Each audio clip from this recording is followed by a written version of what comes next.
بسم اللہ الرحمن الرحیم۔ سورہ اعراف کی آیت نمبر 46 سے ہم کو شروع کرنا ہے۔ اعوذ باللہ من الشیطان الرجیم، بسم اللہ الرحمن الرحیم۔ وَبَيْنَهُمَا حجاب، اور ان دونوں کے درمیان ایک پردہ ہوگا۔ دونوں کے درمیان یعنی ایک طرف اہل جنت ہوں گے اور ایک طرف اہل جہنم ہوں گے، ان دونوں کے درمیان ایک دیوار حائل ہوگی جس کو اللہ تعالیٰ فرما رہے ہیں وہ حجاب ہوگا۔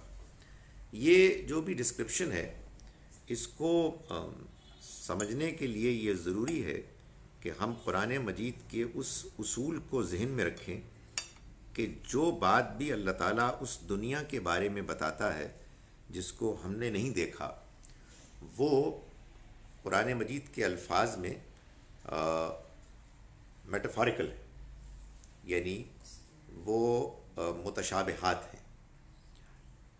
ہم ان الفاظ کو جیسا وہ ہیں بین ہی ویسا مانیں گے، لیکن اس کی حقیقت کی ٹوہ میں نہیں لگیں گے۔ اس کی وجہ یہ ہے کہ اس کی حقیقت اللہ کے سوا کوئی نہیں جانتا۔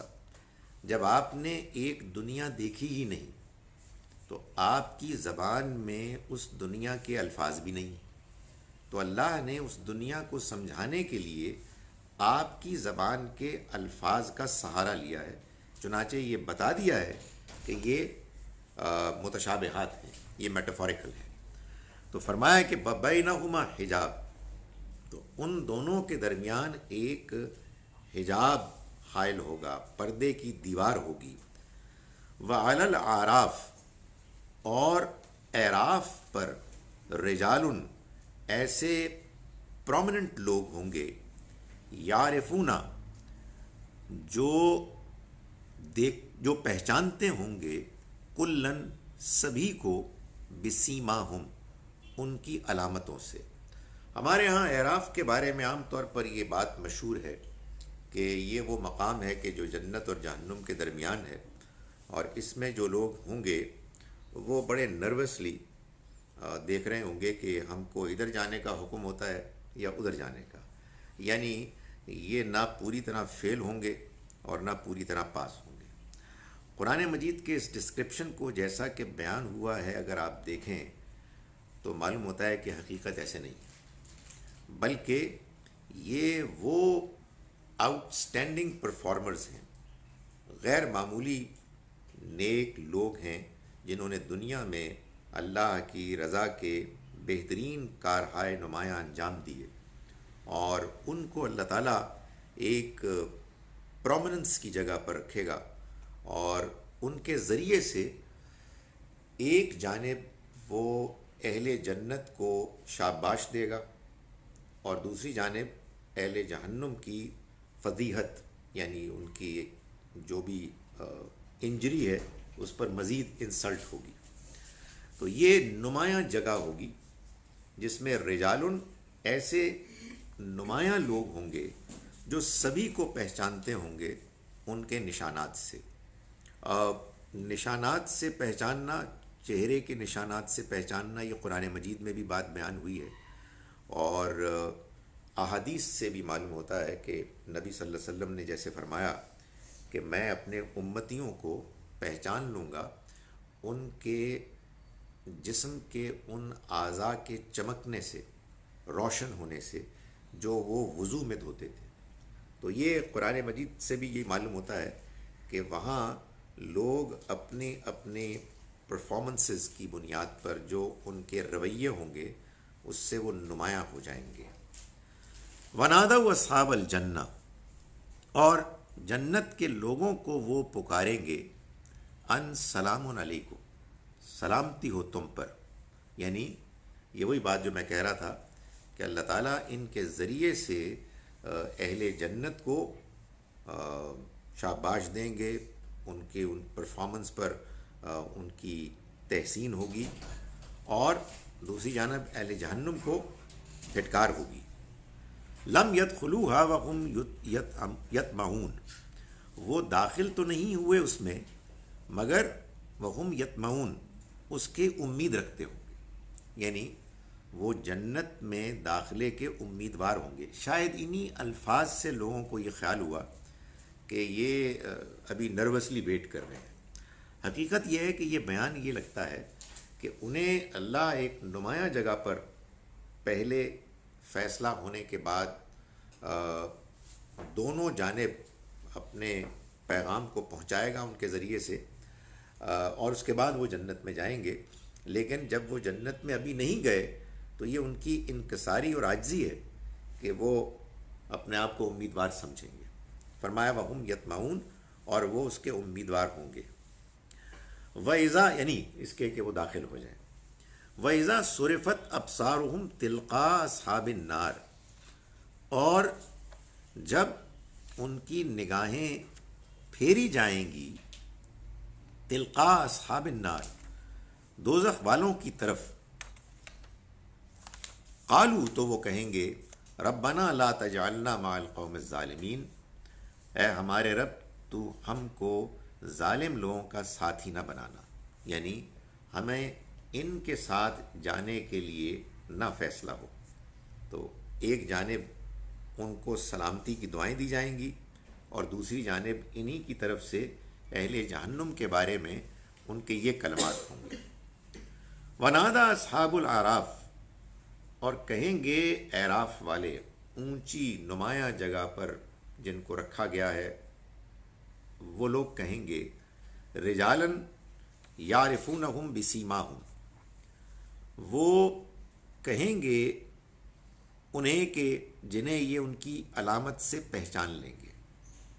ان بعض لوگوں کو کہیں گے قالو ما اغنا عنکم جمعکم وما کنتم تستکبرون، وہ کہیں گے کہ ما اغنا عنکم، تمہارے تو کچھ کام نہ آیا، جمعکم، نہ تمہاری جمعیت، وما کنتم تستکبرون، اور وہ چیزیں جن کے بلبوتے پر تم تکبر کرتے تھے۔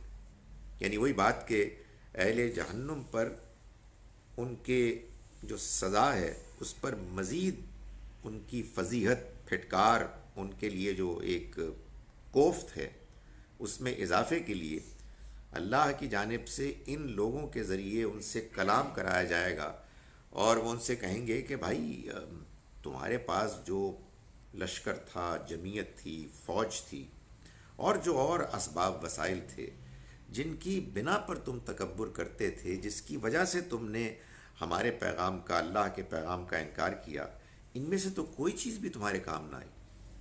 اہؤلاء الذین اقسمتم، اور پھر وہ اہل جنت کی طرف اشارہ کر کے کہیں گے کہ کیا یہ تھے وہ لوگ کہ جن کے بارے میں تم قسمیں کھایا کرتے تھے، لا ینالہم اللہ برحمہ، کہ اللہ ان کو اپنی رحمت نہیں پہنچائے گا۔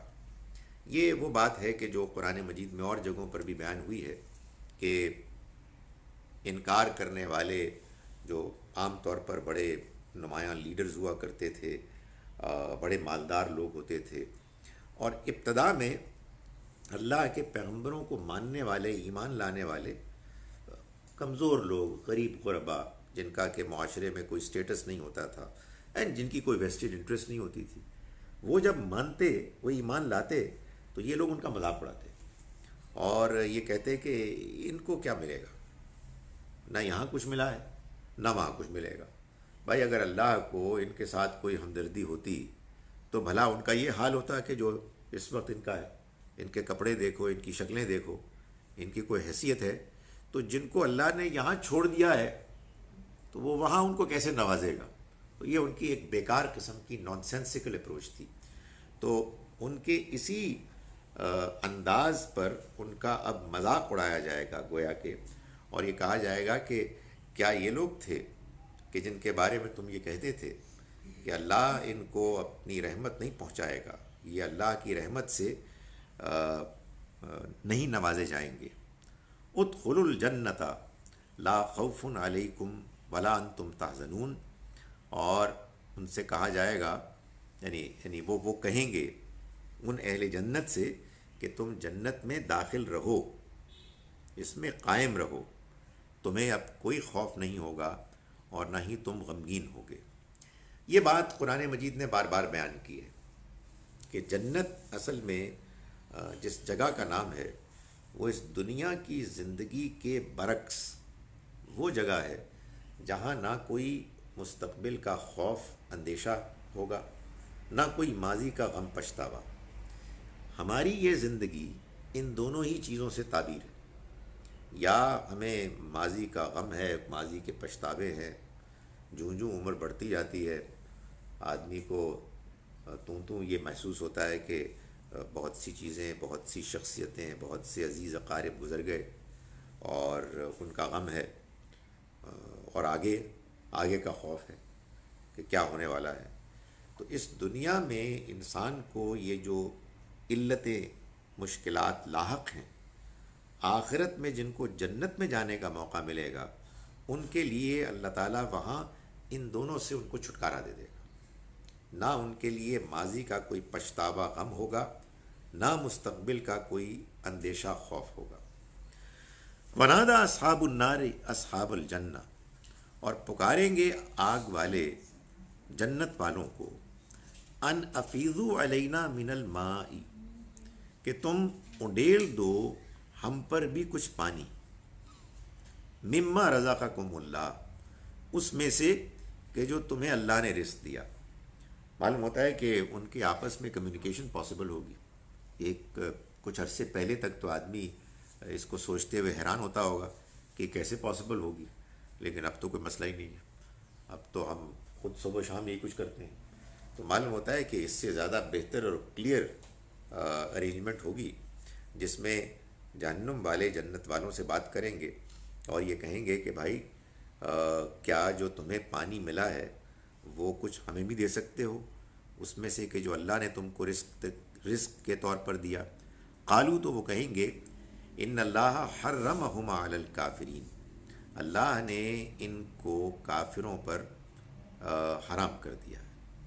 یعنی یہ دونوں چیزیں اللہ کی طرف سے، یعنی پانی بھی اور وہ کھانا بھی جو اللہ نے تم کو رزق میں دیا ہے، یہ ہم کو دیا ہے، یہ دونوں چیزیں تمہارے لیے ناجائز ہیں، تمہیں نہیں مل سکتی۔ الذین اتخذوا دینہم لہوا ولعبا، اب یہ وجہ بیان کی گئی ہے کہ یہ کفار کون تھے جن کو کہ یہ سزا ملی۔ یہ وہ لوگ تھے کہ جنہوں نے اپنے دین کو کھیل کود تماشا بنا رکھا تھا۔ اپنے دین کو یعنی وہ دین کے جو اللہ نے ان کے لیے بھیجا تھا، وہ پیغام کے جو اللہ کی طرف سے ان کو ہدایت پر لانے کے لیے دعوت دے رہا تھا، انہوں نے اس کو کھیل کود تماشا بنا لیا، یعنی اس کا مذاق اڑایا، یعنی اس کے بارے میں غیر سنجیدہ رویہ اختیار کیا، اس کو سمجھنے کے لیے انہوں نے کوئی دلچسپی نہیں لی۔ اور کیوں؟ وغرتہم الحیات الدنیا، دنیا کی زندگی نے انہیں دھوکے میں ڈال دیا، یعنی دنیا کی زندگی کی چک و چوند، اس کی جو گلیمر ہے، اس نے ان کو اپنی طرف اتنا مائل کیا، وہ اس سے اتنا متاثر ہوئے کہ انہوں نے اللہ کے دین کے بارے میں مذاق کرنا شروع کر دیا۔ اس لیے کہ ظاہر ہے کہ اللہ کا دین کیا کرتا ہے، وہ تو آپ کو یہ بتاتا ہے کہ دیکھو اس زندگی کو گزارو، اچھی طرح گزارو، لیکن یہ جان لو کہ یہ زندگی ختم ہونے والی ہے، یہاں جو کچھ بھی ہے یہ تو ایک آزمائش ہے، اصل زندگی بعد میں آنے والی ہے۔ اس کے لیے تم اپنے آپ کو تیار کرو، غلط کاموں سے بچو، حرام خوری چھوڑ دو، ناجائز کام چھوڑ دو، غیر اخلاقی چیزیں، بے حیائی چھوڑ دو، اور اپنے آپ کو اللہ کے سامنے جواب دہ ہونے کے لیے تیار کرو۔ تو ظاہر ہے کہ جب آدمی دنیا کی زندگی کی اپرچونٹیز جو انجوائے کرنے کی ہیں ناجائز، یہ تو ہم پچھلے سبق میں پڑھا ہے کہ اللہ تعالیٰ یہ فرماتے ہیں کہ دنیا میں جو جائز زینتیں، خوبصورتیاں ہیں، یہ تو میں نے تمہارے لیے پیدا کی ہیں، لیکن انہی کے اندر بعض چیزیں ناجائز ہیں۔ تو جو لوگ دنیا میں اتنے زیادہ آگے بڑھ جاتے ہیں اس کی اپرچونٹیز کو، امکانات کو اویل کرنے میں، وہ پھر ہر چیز کو نظر انداز کر دیتے ہیں اور دین ان کو ایک رکاوٹ لگتا ہے کہ یہ کیا مصیبت ہے، اس نے تو ہمارے لیے طرح طرح کی مشکلات، رکاوٹیں، قدغنیں عائد کر دی ہیں، تو اس کا پھر مذاق اڑاتے ہیں اور مذاق اڑا کر اس کو ختم کرنے کی کوشش کرتے ہیں، اس کے پیغام کے انفلوئنس کو ہٹانے کی کوشش کرتے ہیں۔ تو فرمایا یہ اب ان کا انجام ہے کہ جنہوں نے اپنے دین کو کھیل کود تماشا بنا دیا اور انہیں دھوکے میں ڈال دیا دنیا کی زندگی نے۔ فَالْيَوْمَ نَنْسَاهُمْ، تو آج کے دن ہم نے ان کو بھلا دیا نہیں، نظر انداز کر دیا، ان کو اب ہم ان کی طرف توجہ ہی نہیں کریں گے، ان کی طرف نظر عنایت نہیں کریں گے، ان کو ہم اگنور کریں گے، جہاں پڑے ہیں پڑے رہنے دیں گے۔ کما نسوا لقاء یومہم ھذا، جیسا کہ انہوں نے ہمارے سے اس دن کی ملاقات کو بھلا دیا تھا۔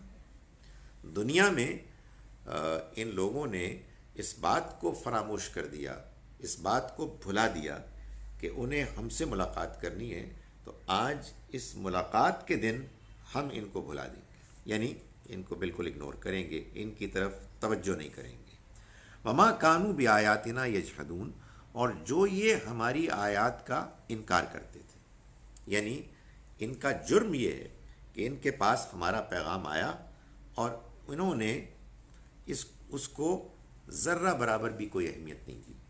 ان کا تکبر اور دنیا کی زندگی میں مشغول ہونے کا، الجھ جانے کا، حد سے آگے بڑھا ہوا رجحان، اس نے انہیں آخرت میں اللہ سے ملاقات اور دنیا میں اللہ کے دین سے دور کر دیا۔ فرمایا کہ وَلَقَدْ جِئْنَاهُمْ بِكِتَابٍ، اور ہم آئے تمہارے پاس کتاب کے ساتھ، ایسی کتاب کے ساتھ فَصَّلْنَاهُ عَلَىٰ عِلْمٍ، جس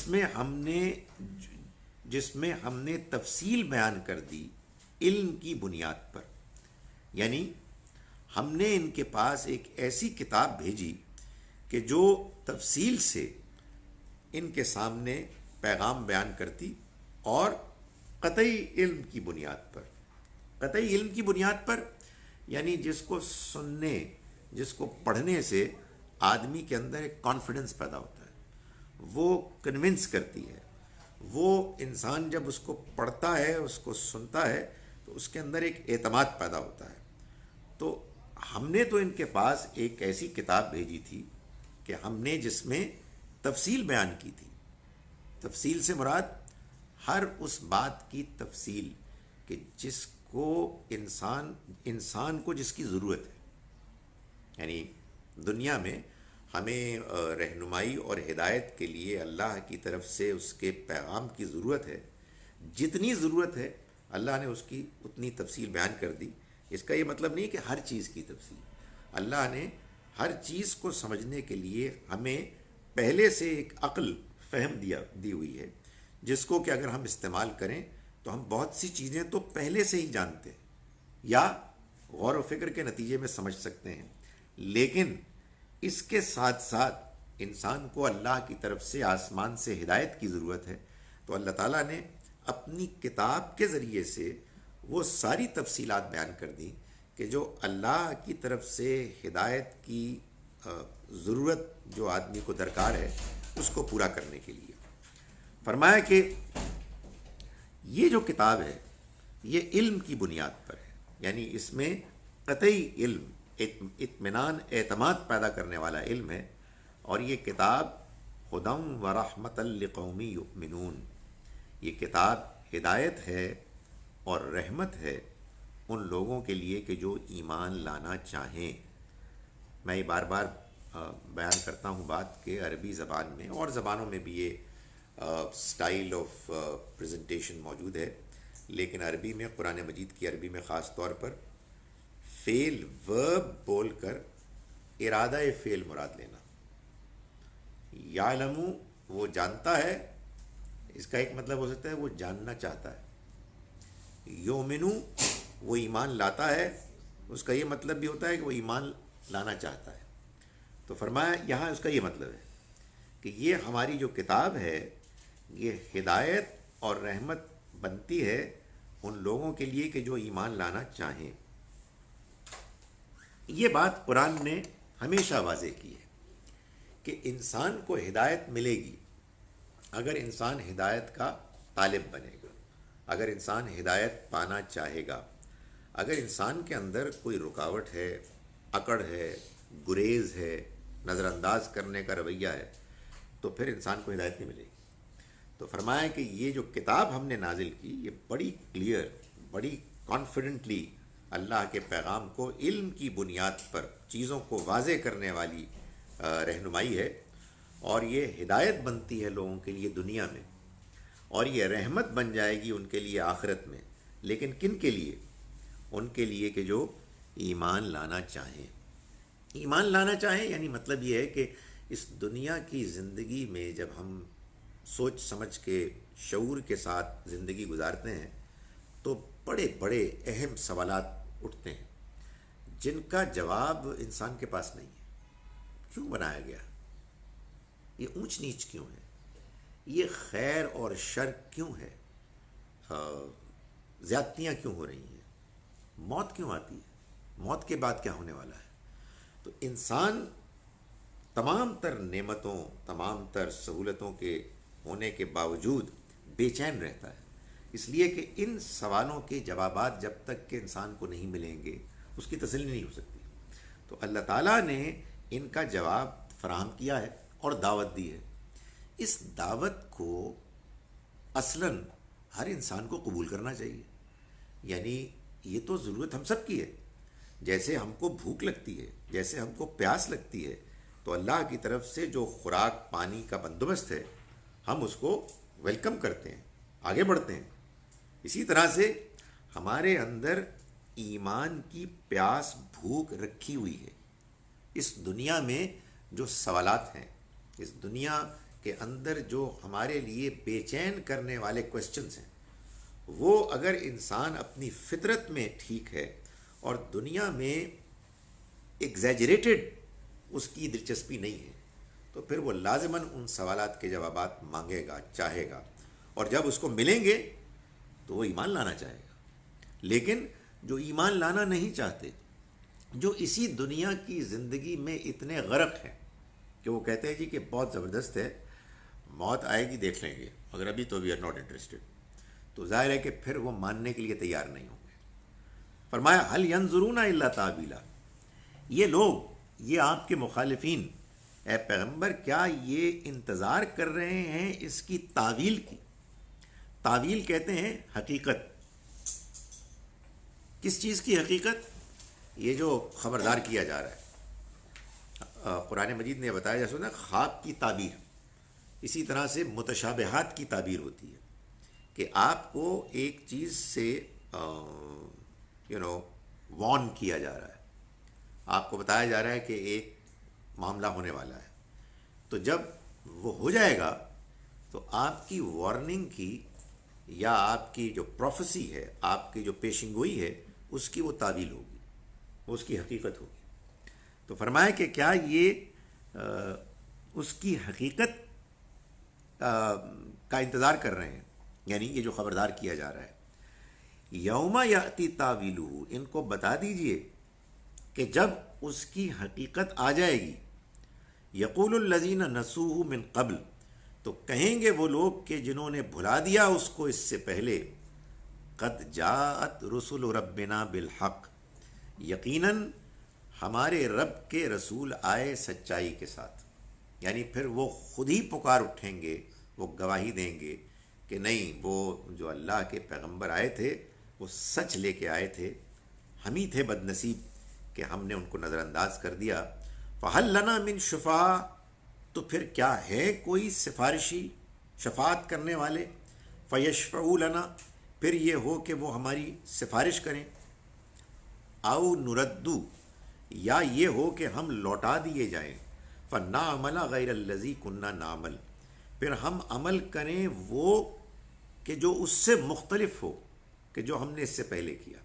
یعنی اب بات سمجھ میں آ گئی، حقیقت اب ہمیں ہمارے سامنے آ گئی ہے۔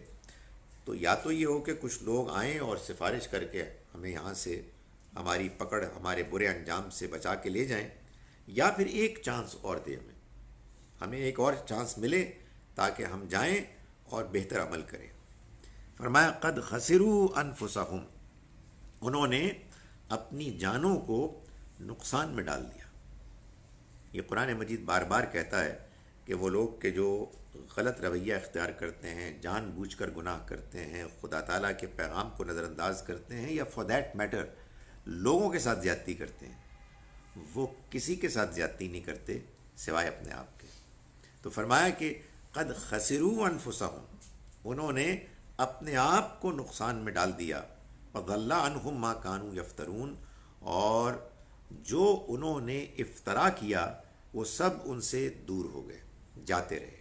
افطرا یعنی جھوٹ باندھا، جھوٹ باندھا یعنی اللہ کے بارے میں وہ بات کہی کہ جو بات اللہ نے کہی نہیں، وہ دعویٰ کیا کہ جو دعویٰ اللہ کے کلام میں اور اللہ کے پیغمبروں کی دعوت میں کہیں بھی نہیں ہے۔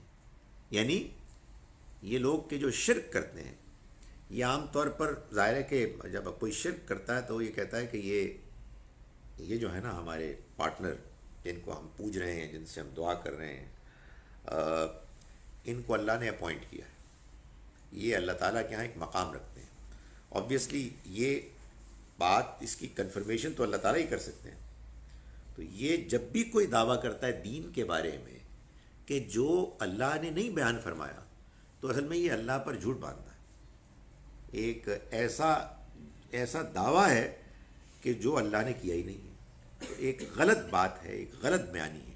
تو فرمایا کہ انہیں نقصان میں ڈال دیا، انہوں نے نقصان میں ڈال دیا اپنے آپ کو، اور دور ہو گئے ان سے وہ سب کہ جو وہ افطرا کرتے تھے۔ یعنی یہ لوگ افطرا کرتے تھے جن کے بارے میں یہ لوگ جھوٹا دعویٰ کرتے تھے کہ یہ اللہ کے پارٹنرز ہیں، وہ سب غائب ہو گئے، ان میں سے کوئی بھی ان کے کام نہیں آئے گا ان کو بچانے کے لیے۔ حالانکہ یہ اصل میں ان کو اسی لیے پوچھتے تھے، ان کے گن گاتے تھے، ان کے سامنے منتیں مانتے تھے اور دعائیں کرتے تھے وغیرہ وغیرہ، اس امید کے ساتھ کہ یہ ان کی دعائیں بھی سنیں گے، ان کی بات کو پورا بھی کریں گے، اور آئندہ آخرت میں ان کے کام آئیں گے۔ قرآن مجید نے اسی لیے کہا کہ یہ جو اللہ کی بیٹیاں بنا کر انہوں نے بتوں کو پوجنا شروع کیا ہے، یعنی ان کے نمائندہ، ان کے سمبلز بنا کے، یہ لوگ آخرت کو نہیں مانتے، اس لیے کہ آخرت کو ماننے کا تو مطلب یہ ہے کہ آپ اس بات کو مانتے ہیں کہ قیامت کے روز انسان کھڑا ہوگا اللہ کے حضور میں، اور وہ اپنی پرفارمنس کی بنیاد پر حساب کتاب کے نتیجے میں یا کامیاب ہوگا یا ناکام ہوگا۔ تو جو لوگ اللہ کے علاوہ اور سفارشی اور پارٹنرز کو گڑھ لیتے ہیں اپنی طرف سے، وہ ایسا اس لیے کرتے ہیں تاکہ دنیا میں بھی ان کو کچھ شارٹ کٹ کے ذریعے سے مل جائے اور آخرت میں بھی وہ بچ جائیں۔ تو اللہ تعالیٰ نے فرمایا کہ اس طرح کی کوئی چیز ہے ہی نہیں، اللہ نے ایسا کوئی فیصلہ نہیں کیا، کسی کو اپوائنٹ نہیں کیا ہے۔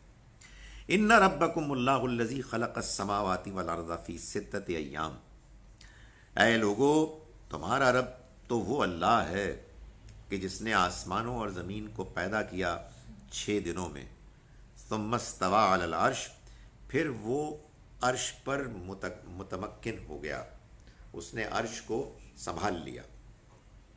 اللہ نے آسمانوں اور زمین کو پیدا کیا 6 دنوں میں، یہ ہمارے دن نہیں ہیں 24 گھنٹے، بلکہ قرآن مجید نے یہ بتایا ہے کہ اللہ کا ایک دن بعض صورتوں میں 1000 سال کا ہوتا ہے، بعض صورتوں میں 50,000 سال کا ہوتا ہے۔ تو ان 6 دنوں سے مراد 6 ادوار ہیں، 6 سٹیجز میں۔ اس کی کیا مدت ہے ہم نہیں جانتے۔ اللہ اگر چاہتا تو دنیا کو پلک جھپکنے میں کن فیکون کی شکل میں وہ پیدا کر سکتا تھا، مگر اس نے ایسا نہیں کیا، اور سچی بات یہ کہیں بھی نہیں کیا۔ دنیا کی ہر چیز جو وجود میں آتی ہے اس میں تدریج ہوتی ہے، ایک ایولیوشن ہے۔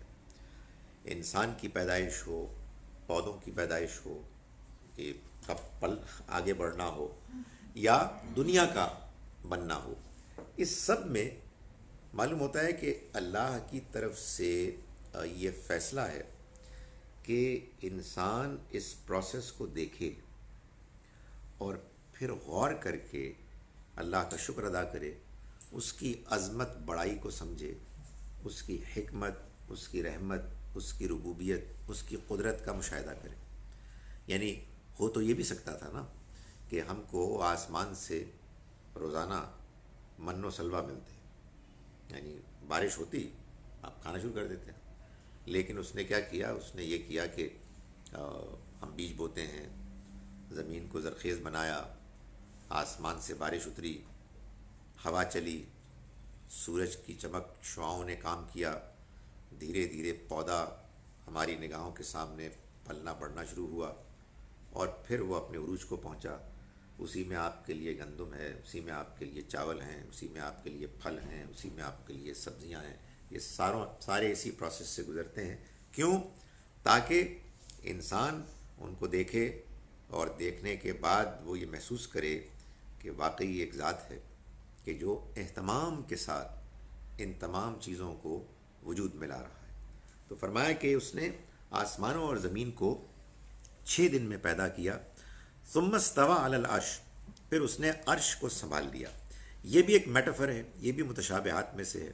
یعنی ایک زمانے میں جب بادشاہت ہوتی تھی تو بادشاہ سلامت اپنے تخت پر بیٹھتے تھے، اس تخت پر ان کے دائیں بائیں ان کے حواری ہوتے، ان کے مشیر ہوتے، ان کے وزیر ہوتے، ان کو وہ آرڈرز جاری کرتے، اور پھر ان کا ان کی بادشاہت کا نظام چلتا۔ تو وہ آپ سمجھیں کہ headquarter, capital, centre of power. تو اللہ تعالیٰ نے آسمانوں اور زمین کو بنایا اور پھر اس کے بعد عرش سنبھال لیا۔ یعنی مطلب یہ ہے کہ دنیا چلا رہا ہے، فیصلہ اس کا ہے۔ وہ دنیا کو بنانے کے بعد کہیں غائب نہیں ہو گیا کہ اب آپ نے تم جو مرضی کرنا ہے کریں۔ فرمایا یغش اللیل النہار یطلبہ حثیثا، اس کی ایک مثال دی کہ جب وہ دنیا چلا رہا ہے تو اس میں اس نے کیا کیا؟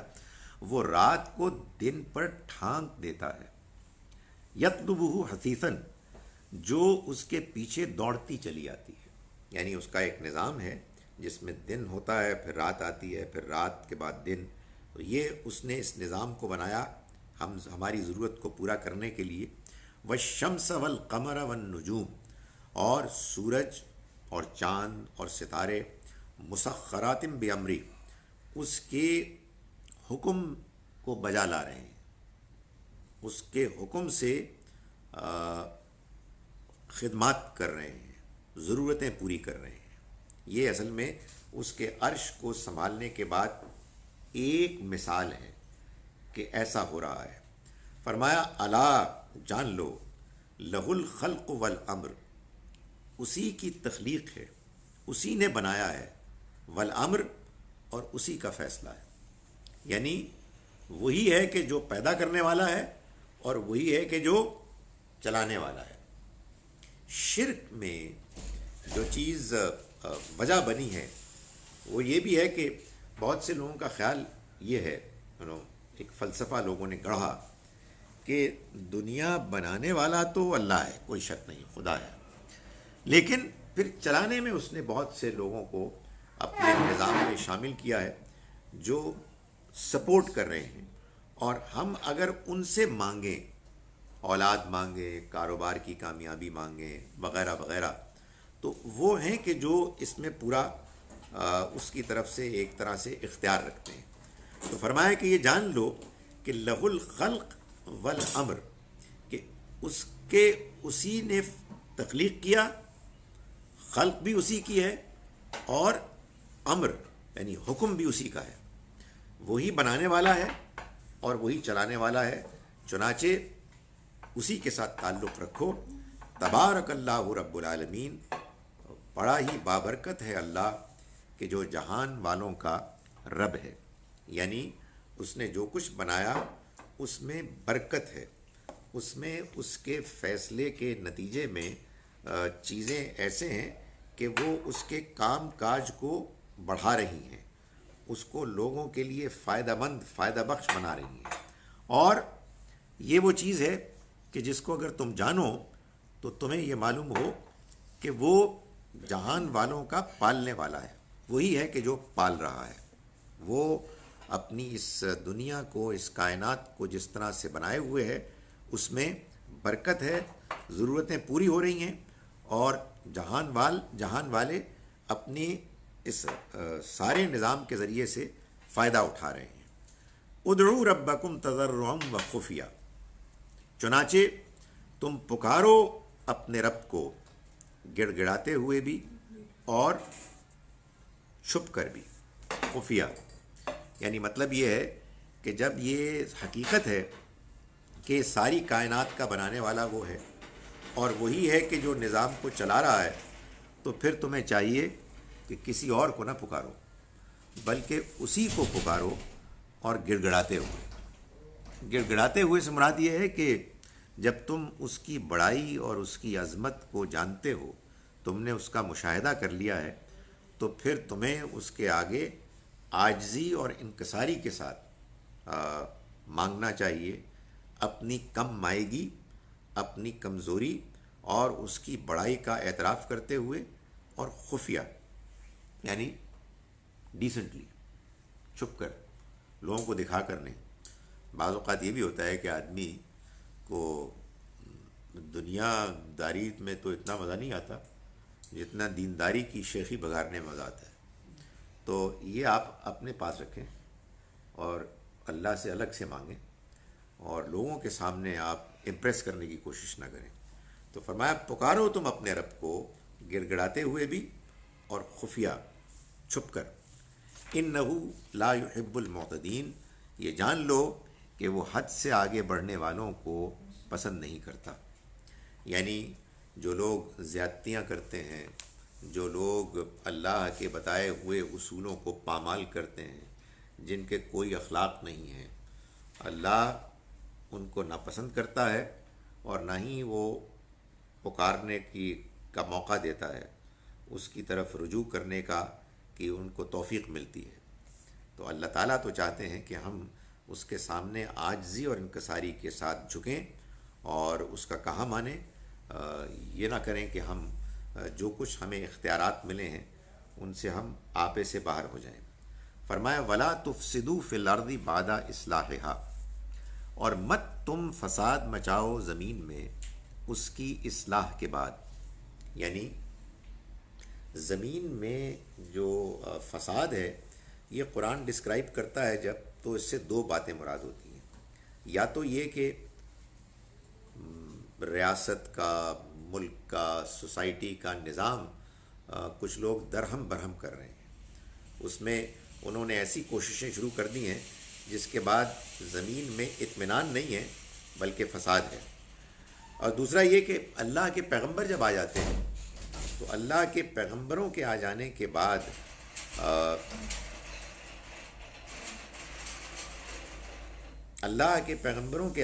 بعد جب لوگ ان کا انکار کرتے ہیں تو یہ بھی در حقیقت فساد ہے. اس لیے کہ اس کے نتیجے میں دنیا میں عذاب آتا ہے. اللہ نے یہ فیصلہ کیا ہوا ہے کہ اللہ کے پیغمبر جب اللہ کا پیغام آخری حد تک واضح کر دیں گے اور قوم اس کا انکار کر دے گی، تو اس کے بعد وہ قوم دنیا سے ہٹا دی جائے گی، نیست و نابود کر دی جائے گی. تو اس کو بھی قرآن مجید فساد بیان کرتا ہے. تو اللہ نے یہ بتایا کہ دنیا جب بنائی اس نے تو انسان ٹھیک تھے، انسان ایک ہی دین پر قائم تھے. اس کے بعد لوگوں نے گڑبڑ کرنی شروع کی تو اللہ نے پھر وقتاً فوقتاً ان قوموں کے پاس اپنے پیغمبر بھیجے، پیغام آخری حد تک واضح کیا، اور اس کے بعد جب انہوں نے اپنی زیادتی، اپنے انکار پر اصرار کیا تو اللہ نے ان کو صفحہ ہستی سے مٹا دیا اور اپنی زمین کی اصلاح کر لی. تو یہاں یہ اسی دوسرے مفہوم میں بیان فرما رہا ہے کہ دیکھو زمین میں فساد مت مچاؤ، اس کی اصلاح کے بعد وَادْعُوهُ خَوْفًا وَطَمَعًا، اور تم پکارو اس کو ڈرتے ہوئے بھی اور لالچ کے ساتھ بھی. یعنی یہ بھی کرو کہ جن چیزوں سے تمہیں خدشہ ہے ان کے لیے بھی تم اللہ کی پناہ مانگو ان سے، اور جن چیزوں کی تمہیں خواہش ہے وہ بھی اسی سے مانگو۔ یعنی ایسا نہیں ہے کہ اللہ کی ذات کوئی ایسی ذات ہے کہ جس میں صرف روب ہی ہے، جس کا صرف دبدبہ ہی ہے۔ شرک کی ایک اور وجہ یہ بھی بنی کہ اللہ کی رحمت سے لوگوں نے ایک دوسرے کو مایوس کر دیا، تو پھر لوگ کہتے ہیں کہ وہ بڑے کرم کرنے والے ہیں، وہ ہمارے بزرگ فوت تو ہو گئے ہیں لیکن ان کے ہاں بڑا کرم، اللہ کے ہاں بڑا جلال ہے۔ تو اللہ سے تو مانگیں گے تو وہ تو بہت سیریس ہے، بہت غصے والا ہے، مگر کسی اور سے مانگیں گے جو کہ اس کے وہ ہیں، بڑے قریب ہیں، جن کا کہ ان کے ساتھ بڑا گہرا تعلق ہے، تو وہ پھر ہماری سفارش کر دیں گے۔ تو اللہ تعالیٰ نے یہ بار بار یہ بات بیان فرمائی ہے کہ اس کے دونوں پہلو ہیں۔ جو اس کا کرم مانگنا چاہتے ہیں، جو اس کی رحمت کی طرف رجوع کرنا چاہتے ہیں، ان کے لیے وہ بہت کرم کرنے والا ہے، بہت معاف کرنے والا ہے، اور جو اکڑتے ہیں، جو زیادتی کرتے ہیں، جو حد سے آگے بڑھتے ہیں، ان کے معاملے میں اس کا اصول بالکل واضح ہے، اٹل ہے، کڑا ہے۔ تو فرمایا کہ تم اس کو پکارو خوف میں بھی اور طمع میں بھی۔ ان رحمت اللہ قریب من المحسنین، یقیناً اللہ کی رحمت قریب ہے ان سے کہ جو محسن ہے۔ محسن قرآن کہتا ہے ان کو کہ جو نیکی اور صحیح رویہ اختیار کرتے ہیں ایکسلنس کے ساتھ۔ یعنی ایک ہے آپ نے نماز پڑھی اور ٹال مٹول کی، نماز تو ہو گئی، 5 وقت کی نماز پڑھی، کچھ نہیں پتہ کیا پڑھا لیکن بہرحال پڑھ لیا آپ نے۔ اور ایک یہ ہے کہ آپ نماز کا انتظار کرتے ہیں، نماز کی تیاری کرتے ہیں، نماز میں دلچسپی لیتے ہیں، جیسا کہ نبی صلی اللہ علیہ وسلم نے فرمایا کہ نماز ایسے پڑھتے ہیں گویا کہ آپ اللہ کو دیکھ رہے ہیں، اس لیے کہ اگرچہ کہ آپ اس کو نہیں دیکھ سکتے وہ تو آپ کو دیکھتا ہے۔ تو جو لوگ محسن ہیں یعنی خوبی کے ساتھ صحیح رویہ اختیار کرنے والے ہیں، فرمایا کہ اللہ کی رحمت ان سے بہت قریب ہے۔ یعنی اس میں یہ دعوت ہے کہ تم اپنے رویے کو درست کرو تو تم یہ محسوس کرو گے کہ اللہ کی رحمت تمہارے بہت قریب ہے، تمہیں کسی اور کے دروازے پر جانے کی کوئی ضرورت نہیں۔ میں ایک مرتبہ پھر ترجمہ کر رہا ہوں۔ ہم نے آج کا سبق شروع کیا آیت نمبر 46 سے۔ بسم اللہ الرحمن الرحیم۔ وَبَيْنَهُمَا حجاب، اور ان دونوں کے درمیان ایک حجاب، پردہ ہوگا، یعنی جنت اور جہنم کے درمیان۔ وعلی الاعراف، اور اونچے مقامات پر ہوں گے، رجال، کچھ نمایاں لوگ، یعرفون کلا بسیماہم، جو پہچان لیں گے سبھی کو ان کے نشانات سے۔ ونادوا اصحاب الجنہ، اور وہ پکاریں گے جنت والوں کو، ان سلام علیکم، اس بات سے، اس پیغام سے کہ سلامتی ہو تم پر۔ لم يدخلوها، وہ اس میں داخل تو نہیں ہوئے، وہم یطمعون، مگر وہ اس کی امید رکھتے ہوں گے۔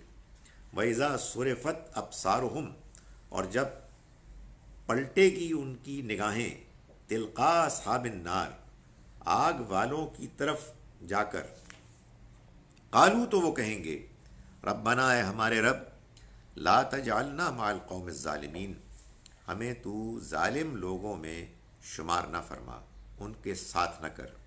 ونادا اصحاب الاعراف، اور کہیں گے اعراف والے، اونچے مقام پر فائز لوگ، رجالن، ایسے لوگوں کو، یعرفونہم بسیماہم، جن کو وہ ان کے نشانات سے پہچان لیں گے۔ قالو، وہ کہیں گے، ما اغنا عنکم جمعکم وما کنتم تستکبرون، تمہارے تو کچھ کام نہیں آئی تمہاری جمعیت، تمہارا لشکر، اور جو کچھ اور چیزیں تھیں جن کی بنا پر تم تکبر کرتے تھے۔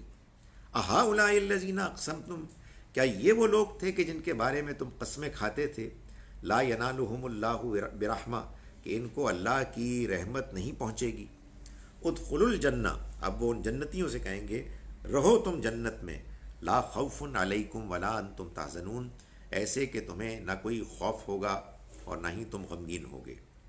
ونادا اصحاب النار، اور پکاریں گے آگ والے اصحاب الجنہ جنت والوں کو ان افیضوا علینا من الماء کہ تم انڈیل دو ہم پر پانی مما رزقکم او مما رزقکم اللہ یا وہ کھانا کہ جو اللہ نے تمہیں رزق میں دیا.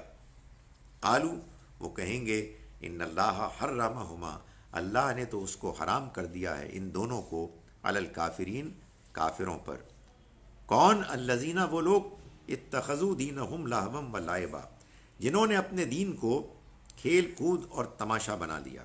وغرتہم الحیات الدنیا اور ان کو دنیا کی زندگی نے دھوکے میں ڈال دیا. فالیوم تو آج کے دن ننساہم ہم نے تمہیں بھلا دیا کما نسوا لقاء یومہم ھذا جیسا کہ ان کو بھلا دیا جیسا کہ انہوں نے ہمارے آج کے دن کی ملاقات کو بھلا دیا. وما کانوا بآیاتنا یجحدون اور جیسا کہ وہ ہماری آیات کا انکار کرتے تھے. وَلَقَدْ جِئْنَاهُمْ بِكِتَابٍ اور ہم تو لائے ان کے پاس ایک ایسی کتاب فصلناہ ہم نے جس میں تفصیل بیان کر دی ہم نے اس کو مفصل کر دیا علی علم علم کی بنیاد پر قطعی علم کی بنیاد پر. ہدی و رحمہ اور وہ ہدایت تھی اور رحمت تھی لقوم یؤمنون ان لوگوں کے لیے کہ جو ایمان لانا چاہیں. حل ینظرون کیا یہ لوگ انتظار کر رہے ہیں کسی اور چیز کا الا تعویلا سوائے اس کی حقیقت کے آ جانے کے. یوم یاتی تعویلہ جس دن اس کی حقیقت آ جائے گی. یقول الذین نسوہ تو کہیں گے وہ لوگ کہ جنہوں نے اس کو بھلا دیا من قبل اس سے پہلے قد جاءت رسل ربنا بالحق بے شک آ گئے ہمارے رسول ہمارے رب کے رسول سچائی کے ساتھ آ گئے تھے ہمارے پاس. فہل لنا من شفاء تو اب کیا ہے کوئی سفارشی فیشفعوا لنا جو ہماری سفارش کریں. او نردو فنعمل یا یہ ہو کہ ہم لوٹا دیے جائیں پھر ہم عمل کریں غیر الذی کننا نعمل اس سے مختلف کہ جو ہم عمل کیا کرتے تھے. قد خسروا انفسہم نقصان میں ڈال دیا انہوں نے اپنے آپ کو. فضل عنہم ما کانوا یفترون اور وہ کہ جو افطرا کرتے تھے جھوٹ باندھتے تھے اللہ پر انہوں نے ان کو وہ ان سے غائب ہو گئے وہ ان سے دور ہو گئے. ان ربکم اللہ الذی خلق السماوات والارض تمہارا رب تو وہ اللہ ہے کہ جس نے آسمانوں اور زمین کو پیدا کیا فی ستۃ ایام 6 دنوں میں. ثم استوى علی العرش پھر وہ عرش پر قائم ہو گیا عرش اس نے سنبھال لیا. یغشی اللیل النہار وہ ٹھانکتا ہے رات سے دن کو. یطلبہ حثیثاً وہ اس کے پیچھے دوڑتی چلی آتی ہے. والشمس والقمر والنجوم اور سورج اور چاند اور ستارے مسخرات بامری وہ اس کے حکم سے خدمت میں لگا دیے گئے ہیں. الا جان لو لہ الخلق والامر وہی ہے پیدا کرنے والا وہی ہے حکم چلانے والا. پیدا کرنا بھی اور حکم چلانا بھی دونوں اسی کا معاملہ ہے. تبارک اللہ بہت بابرکت ہے اللہ رب العالمین جو جہان والوں کا رب پالنے والا ہے. ادعو ربکم پکارو اپنے رب کو تضرعا و خفیہ گڑ گڑاتے ہوئے بھی اور چپکے چپکے بھی. انہ لا یحب المعتدین یقیناً وہ حد سے آگے بڑھنے والوں کو پسند نہیں کرتا. ولا تفسدوا فی الارض بعد اصلاحها اور تم زمین میں فساد مت مچاؤ اس کی اصلاح ہو جانے کے بعد. ودعوہ خوفا و طمعا اور پکارو اس کو ڈرتے ہوئے بھی اور لالچ کے ساتھ بھی. ان رحمت اللہ یقیناً اللہ کی رحمت قریب من المحسنین محسن خوبی کے ساتھ رویہ اختیار کرنے والوں کے قریب ہے. اقول قولی ھذا واستغفر اللہ.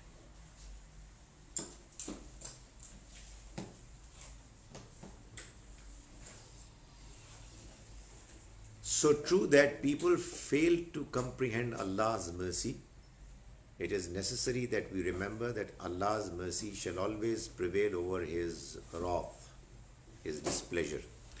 دیکھیں یہ بات ٹھیک ہے لیکن یہ بات ٹھیک ہونے کے باوجود ٹھیک طرح سے سمجھی نہیں جاتی. یعنی اللہ نے اس بات کو واضح کیا ہے کہ اللہ کی رحمت ہر دوسری چیز پر غالب ہے۔ اللہ کی تمام اعلیٰ عمدہ صفات ہیں۔ اللہ حکیم بھی ہے، اللہ قدیر بھی ہے، اللہ رب بھی ہے، قہار بھی ہے، مگر سب سے پریڈومیننٹ صفت اس کی رحمت ہے۔ اس کی بڑی مینیفیسٹیشنز ہیں، لیکن اس کا یہ ہرگز مطلب نہیں ہے کہ آدمی اپنے غلط کام کیے چلے جائے اور اللہ کی رحمت پر بھروسہ رکھے۔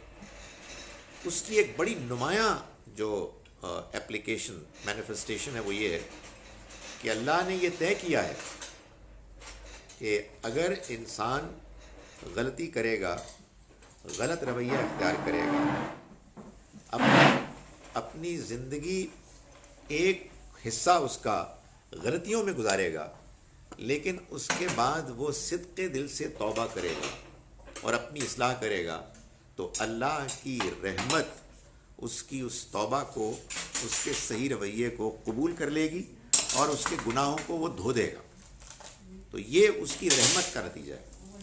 یہ نہیں کہ انسان غلطی پر غلطی کیے جائے اور اس کے بعد امید رکھے کہ اللہ رحم کرنے والا ہے۔ اللہ نے ایسا کوئی وعدہ نہیں کیا ہے۔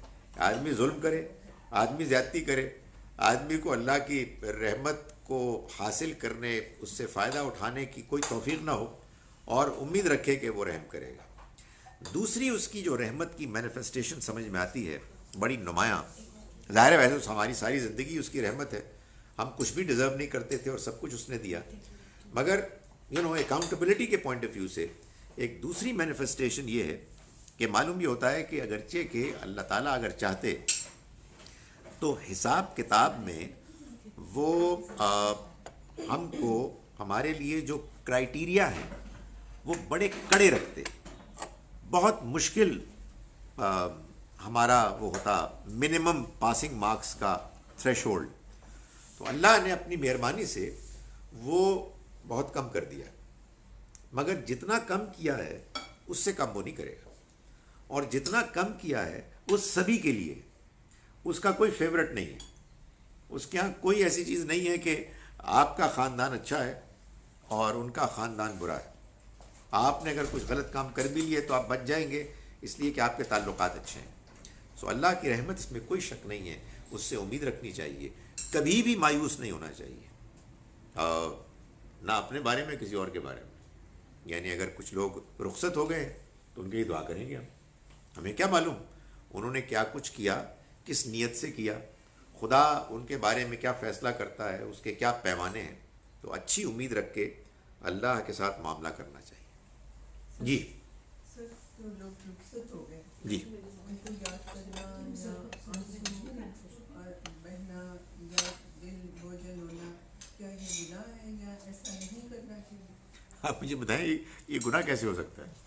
سر مجھے کسی نے کہا کہ یہ اس طرح سے گناہ ہے، میرا خیال ہے کہ اگر مجھے ادب سے کہنے دیں تو یہ کہنا گناہ ہے کہ یہ گناہ ہے۔ بات یہ ہے گناہ ہے زیادتی، گناہ ہے ہماری فطرت میں جو چیزیں ہیں ان سے انحراف، گناہ ہے حد سے آگے بڑھنا۔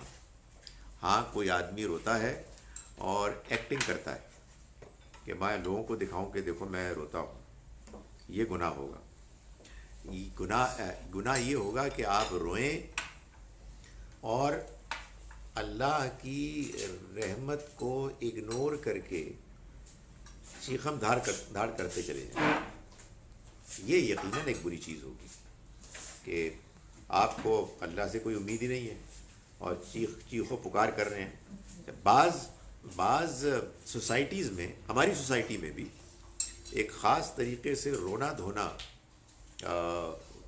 یہ بعض لوگوں کے پسندیدہ سمجھا جاتا ہے کہ آپ آئیں، تھوڑا بہت تو آپ کچھ کریں نا، کہ آپ آئے ہیں اور آپ نے تعزیت کی اور آپ روئے نہیں ہیں، تو یہ جو بناوٹی چیز ہے یہ ہے غلط۔ خدا تعالیٰ کے ہاں نیچرل رونے پہ کیسے پابندی ہو سکتی ہے بھائی؟ آپ کے کوئی عزیز تھے، آپ کا ان کے ساتھ تعلق تھا، آپ کو وہ یاد آئے، آپ کے طبیعت میں یہ ایک میلان پیدا ہوا کہ آپ کی طبیعت بھر آئی، آپ رونے لگے، تو why should it be wrong? ایسی کوئی چیز نہیں۔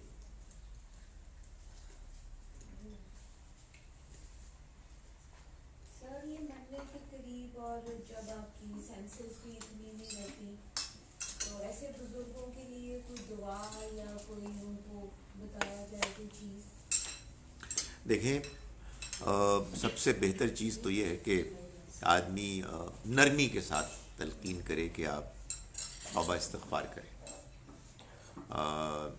اس لیے کہ ظاہر ہے کہ انسان کا اس دنیا سے اپنے آپ کو دھل کر جانا گناہوں سے، یہی سب سے بڑی کامیابی ہے۔ ان کو جب یہ آپ کہیں گے امید ہے کہ ان کے اندر اس کا رجحان پیدا ہوگا، تو سب سے زیادہ تو یہی کہنا چاہیے کہ انہیں یہ کہا جائے کہ آپ شعوری طور پر اس موقع سے فائدہ اٹھائیں اور اللہ سے معافی مانگیں۔ عام طور پر لوگوں کو یہ ڈس ایڈوانٹیج ہوتی ہے، ڈس ایڈوانٹیج ہی میں کہہ رہا ہوں کہ لوگ صحت مند ہوتے ہیں اور ایک غلط فہمی ہوتی ہے کہ ابھی کچھ اور دن ہے ہمارے پاس، موقع آئے گا تو معافی مانگ لیں گے۔ تو آدمی جو اس طرح کا بیمار ہوتا ہے، ظاہر ہے اس کو یہ ایڈوانٹیج ہے کہ اسے معلوم ہے کہ اب تو کچھ نہیں رہا۔ تو اگر اللہ کی طرف سے اس کا کوئی ان کے بارے میں فیصلہ ہوگا کہ وہ معافی کی طرف مائل ہوں گے، تو امید ہے کہ انشاءاللہ وہ معافی مانگیں گے۔ ایک جو اسٹیٹ ہوتی ہے نا، جس طرح الزائمر میں بات اینڈ والی اسٹیج کی بات نہیں کر سکتے، یاد نہیں کھا نہیں سکتے، کوما اور ایسی بڑی کنڈیشنز ہوتی ہیں جدھر the person is alive لیکن وہ کیا کنڈیشن ہے، like you're not dead but you're not. دیکھیں بات یہ ہے کہ اصل حقیقت تو اللہ ہی جانتا ہے کہ وہ کیا اس موقع پر باتیں سن رہے ہیں، سمجھ رہے ہیں، اوپینینز فارم کر رہے ہیں یا نہیں۔ ایک بات اللہ نے ہم کو بتا دی ہے کہ وہ ہر شخص کے ساتھ معاملہ کرے گا اس کے اپنی کیپیسٹی کے مطابق، اس کے اپنے حالات کے مطابق۔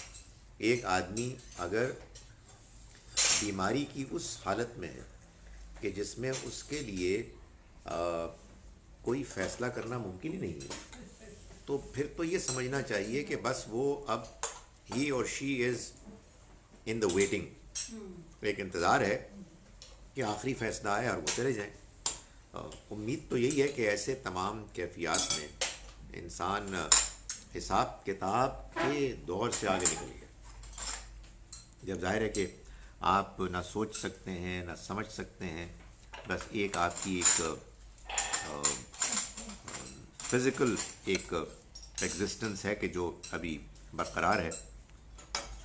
اور ایک اور چیز کہ خواب کی تعبیر جو لوگ بتاتے ہیں، how far is it correct کہ مطلب ایسے کوئی لوگ ہیں جو بتا سکتے ہیں، یا آپ کو خود ہی اسیس کرنا ہوتا ہے کہ یہ خواب آیا تو اس کا یہ مطلب ہوتا ہے کہ بعض اوقات آپ کے سارے وہ جو فوت ہو گئے ہوتے ہیں وہ آپ کے خواب میں آ رہے ہوتے ہیں؟ دیکھیں خواب بہت سے تو وہ ہوتے ہیں کہ ان کا کوئی مطلب نہیں ہوتا، وہ آدمی کی زندگی میں جو حالات چل رہے ہوتے ہیں انہی کو آدمی اپنے خواب میں یاد دیکھ لیتا ہے، اس طرح سے کہ وہ کچھ کیریکٹرز بن کے آتے ہیں میٹافوریکلی، یا پھر واقعتاً آپ کو ریئل شکلیں نظر آ جاتی ہیں، ریئل واقعات۔ ہم میں سے ہر شخص خواب دیکھتا ہے، لیکن اللہ کا شکر ہے کہ اکثر خواب ہمیں یاد نہیں رہتے، تو اس لیے ہمیں کچھ معلوم بھی نہیں ہے۔ کچھ لوگوں کو یاد رہتے ہیں، تو اس کا ایک امکان یہ ہے کہ اللہ کی طرف سے کوئی اشارہ ہے، مگر یہ اشارہ آپ کو سمجھ میں آنا چاہیے۔ کچھ لوگ اس کے ایکسپرٹس ہوتے ہیں، ہمارے ہاں ایک ابن سیرین کی کتاب اس بارے میں بڑی مشہور ہے کہ جس میں لوگ انہوں نے بتائے ہیں کہ یہ اس چیز کا سمبل ہے، یہ اس چیز کا سمبل ہے۔ نو گارنٹیز، یعنی یہ کوئی وحی الہی نہیں ہے، یہ لوگوں کے اپنے تجربات ہیں، لوگوں کی اپنے مختلف خوابوں کے بعد ہونے والے واقعات کے بعد ایک کنکلوژن ہے جو انہوں نے ڈرا کی۔ جو بزرگ جو جاننے والے فوت ہو گئے وہ آپ کے خواب میں آتے ہیں، اس سے مراد یہ ہے کہ اگر یہ اللہ کی طرف سے اہتمام ہے تو اللہ نے آپ کے لیے کوئی پیغام ریمائنڈر کے طور پر پہنچانے کے لیے ان کا چہرہ آپ کو دکھا دیا. اس کا یہ مطلب نہیں کہ وہ آتے ہیں. جیسے آپ کہنا کہ وہ میں نے ٹی وی میں ان کو دیکھا تو ظاہر ہے ٹی وی میں دیکھا تو انہوں نے ٹی وی میں لائیو نہیں تو ریکارڈنگ کرائی ہوگی. یہاں یہ مطلب نہیں ہے کہ وہ آپ کے خواب میں آ گئے تو اصل میں کہیں آ گئے. نہیں، خدا تعالیٰ نے ان کے اس چہرے کو، ان کی ظاہری پرسنالٹی کو جن کو آپ جانتے ہیں، آپ کو دکھا کر آپ کو کوئی میسج دیا ہے. اگر کوئی میسج اللہ کی طرف سے ہے، ورنہ بہت سے میسیجز تو ہم خود کریٹ کر لیتے ہیں. کہ بعض اوقات آدمی ہوتا ہے بہت زیادہ انکلائنڈ اوبسیسڈ ہوتا ہے، دن میں ان کے بارے میں سوچتا ہے، رات کو خواب میں آ جاتے ہیں. سو کسی سے آپ کنسلٹ کریں یہ غلط نہیں ہے، مگر وہی at the end of the day آپ کا اپنا اطمینان ہونا چاہیے کہ یہ خواب جو آپ کو آیا ہے یہ آپ کے لیے ہے یا بس یہ ایسے ہی ہے.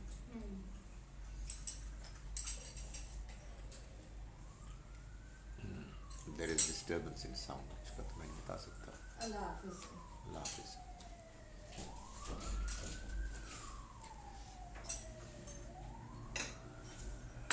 ڈیوائس کوئی ورکنگ کرا او گریٹ، ٹھیک ہے. اٹس کورز زون کی سروس جہاں پہ ہے وہاں پہ ہر جگہ. جی جی ٹھیک ہے.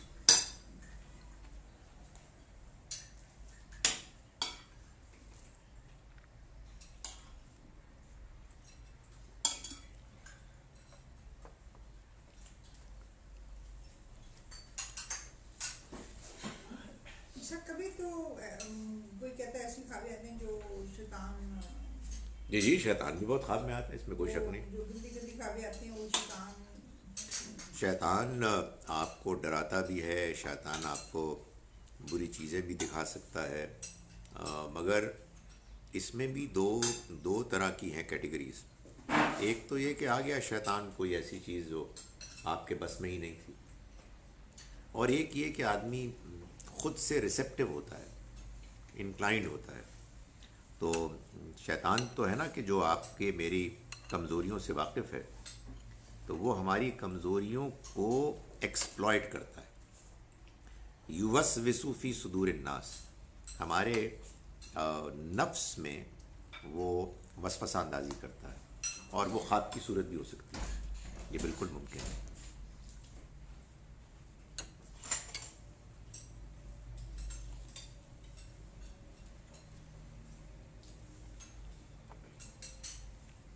سر یہ جو لاسٹ ہمیں آیا اس میں اللہ تعالیٰ نے کہا کہ مجھے پکارو خوف اور لالچ کے ساتھ، کہ میں ان کی پکار سنتا ہوں جو میرے قریب ہیں. تو سر اس کے علاوہ اللہ تعالیٰ نہیں سنتے؟ نہیں، اللہ تعالیٰ ہم کو اس بات کا شوق دلا رہے ہیں، ہمیں اس بات کی طرف موٹیویٹ کر رہے ہیں کہ تم دعا تو کرتے ہی ہو، تمہیں کرنی چاہیے، مگر تم دعا قبول کروانا چاہتے ہو نا، تو اس کے لیے اپنے آپ کو اس مقام تک بھی لے جانے کی کوشش کرو. یعنی اس کا انکار نہیں ہے. سر قبول کروانے کے لیے دعا کو، ہاں، اللہ تعالیٰ فرماتے ہیں کہ اس کی رحمت ان لوگوں کے قریب ہے کہ جو محسن ہیں. دعا کی قبولیت کے لیے تو اللہ تعالیٰ نے ایک اور جگہ پر یہ بات بیان کی ہے کہ اگر آپ ڈیسپریٹ ہیں تو آپ کی دعا قبول ہوگی. یعنی اللہ تعالیٰ نے فرمایا ایک جگہ سورہ نمل میں، امن یجیر المضطر اذا دعاہ، بھلا وہ ذات کہ جو بے قرار کی دعا کو قبول کرتا ہے جب وہ اس کو پکارتا ہے، وَيَكْشِفُ السُّوءَ، اور وہ اس کی برائی کو ہٹا دیتا ہے، اس کی تکلیف کو ہٹا دیتا ہے. تو دعا کے قبول ہونے میں اللہ نے ایک بات تو آدمی کا ڈیسپریٹ ہو کے دعا کرنا، بے چین بے قرار ہو کر دعا کرنا، یعنی ایسے کہ آپ یہ اس کو کہیں کہ تو ہی ہے کہ جو کر سکتا ہے، میرے بس میں اب یہ نہیں ہے. یہی ہے نا جو خلوص ہے، کہ آپ نے اللہ کے حوالے کر دیا معاملے کو اور اپنی بے بسی کا اظہار کر دیا تو اللہ تعالیٰ فرماتے ہیں کہ ایسی دعائیں وہ قبول کرتا ہے۔ یہاں تو شوق دلایا جا رہا ہے کہ تم اللہ کی رحمت چاہتے ہو نا، تو اللہ کی رحمت کے لیے جتنا تم اپنے اندر ایکسلنس پیدا کرو گے اتنی رحمت اللہ کی تم سے قریب ہوگی۔ سر یہ تہجد کا وقت جس کے بارے میں کہا جاتا ہے کہ اس وقت اللہ تعالیٰ بہت قریب ہو کے دعا سنتے ہیں، تو اس میں وہ واقعی ابھی ہماری 2 آیات آنی ہے سورہ بقرہ کی آخری 2 آیات، جی وہ اس وقت پڑھنی چاہیے؟ اور جی ضرور پڑھنی چاہیے، لیکن ایک بات اچھی طرح جان لیں کہ دعا کی قبولیت، عبادت کی قبولیت کے لیے جو شرط ہے وہ ہے رجوع، توجہ، انہماک، میلان۔ ہم جب تہجد کے لیے اٹھتے ہیں یا فار دیٹ میٹر کوئی بھی اور ہم اہتمام کرتے ہیں تو اس کا امکان بڑھ جاتا ہے کہ ہم اس کی طرف متوجہ ہوں، مگر اللہ نے آپ کو جب بھی اس کی طرف متوجہ ہونے کی توفیق دی۔ متوجہ ہونے کا مطلب یہ ہے کہ آدمی اب یہ محسوس کر رہا ہے کہ میری بات دل سے نکل رہی ہے، تو آپ سمجھ لیں کہ اللہ سن رہا ہے۔ یہ جو بیان ہے نا اوقات کا یا کچھ الفاظ کا، مثال کے طور پر اب یہ جو ہمارے کہتے ہیں کہ آپ یہ آیات پڑھ لیں، کوئی اور آیات پڑھیں، بڑی اچھی بات ہے، ظاہر ہے اس کا کوئی انکار نہیں، لیکن سوال یہ ہے کہ جب آپ وہ آیات پڑھ رہے ہیں تو کیا آپ کو سمجھ میں آ رہا ہے؟ یعنی آپ اللہ تعالیٰ سے کیا بات کر رہے ہیں؟ عبادت، دعا، ذکر اصل میں میننگ فل، سمجھ میں آنے والے الفاظ کے ذریعے سے ہوتا ہے۔ اس سے کیا ہوتا ہے؟ آپ کے جذبات، اچھے جذبات جو ہیں ان میں ایک ہلچل پیدا ہوتی ہے، اللہ کی طرف آپ مائل ہوتے ہیں اور آپ کی کیفیت پھر بدلتی ہے پازیٹیولی۔ یہ ہے اصل میں اللہ کی طرف رجوع اور اس کی عبادت اور اس کے ساتھ دعا کا تعلق۔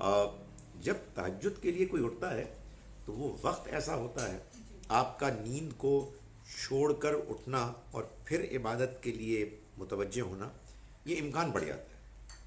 میں اس لیے کہہ رہا ہوں کہ آدمی صرف وقت کا لحاظ نہ رکھے، صرف الفاظ ہی کو اہمیت نہ دے، بلکہ ان کے پیچھے جو اصل روح ہے اس کو تلاش کرے۔ اور وہ بعض اوقات یہ ممکن ہے آپ کو کہ دوسرے اوقات میں بھی مل جائے، اور بعض اوقات یہ ممکن ہے، بلکہ بہت ممکن ہے کہ آپ خود اپنی زبان میں بات کر رہے ہیں تو آپ کو میسر آ جائے، اس لیے کہ اصل میں تو آپ نے اللہ کی رحمت کو اپنی طرف متوجہ کرنا ہے، اس سے مانگنا ہے، اس کی مہربانی کو انووک کرنا ہے، تو وہ سمجھ کے کرنا چاہیے۔ میں اصل میں یہ بات لوگ نہیں سمجھتے کہ ہمارا دین عربی میں ہے، اس لیے کہ نبی اکرم صلی اللہ علیہ وسلم عرب تھے، آپ کے اوپر قرآن اترا وہ عربی میں تھا، اس لیے کہ حضور کی اور آپ کی جو امیجیٹ قوم تھی اس کی زبان عربی تھی۔ لیکن یہ جو کچھ نازل ہوا یہ سب کچھ بہت بہت بابرکت ہے، بہت فضیلت کی چیز ہے، مگر کیا اس کا مفہوم، یعنی الفاظ بھی،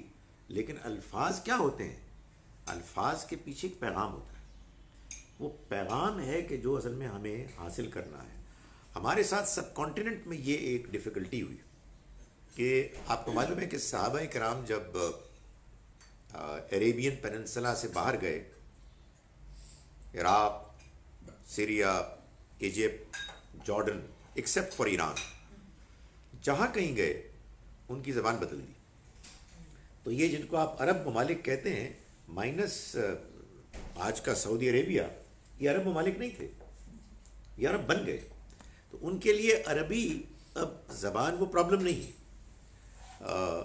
ہماری طرف جب اسلام آیا سب کانٹیننٹ میں تو اب یہ دوسرا دور تھا، صحابہ کرام کا دور نہیں تھا، تو یہاں زبان وہی رہی۔ تو اب ہم کو جو کچھ ہم پڑھتے ہیں قرآن میں، حدیث میں، اور اس میں بہت سے اذکار کی فضیلت ہے اور بالکل ٹھیک ہے، لیکن لوگ یہ سمجھتے ہیں کہ اس سے مراد بس ان الفاظ کا دہرانا ہے۔ چنانچہ لوگ اس کو بار بار پڑھتے ہیں اور ان کے ہاں اس چیز کا اہتمام ہوتا ہے کہ کچھ نمبرز ہیں جو انہوں نے پورا کرنے ہیں. تو خدا تعالیٰ کے ہاں اصل چیز وہ پیغام، اس کا وہ مفہوم ہے کہ جو وہ چاہتا ہے کہ ہم جس کے ذریعے سے اس کو یاد کریں، اسے اپنی طرف متوجہ کریں. یاد کرنے کا مطلب ہی میں نے ایک سے زیادہ مرتبہ بیان کیا ہے کہ ہمارے اندر اللہ کی موجودگی کا احساس پہلے سے ہے، اس پر غفلت کے پردے پڑے ہوئے ہیں. ہم اپنی عقل استعمال کرتے ہیں، ہم اللہ کے پیغام کو سنتے ہیں، ہم غور و فکر کرتے ہیں، اس سے وہ پردے ہٹتے ہیں اور اس کے نتیجے میں ہمارے اندر وہ کیفیت پیدا ہوتی ہے.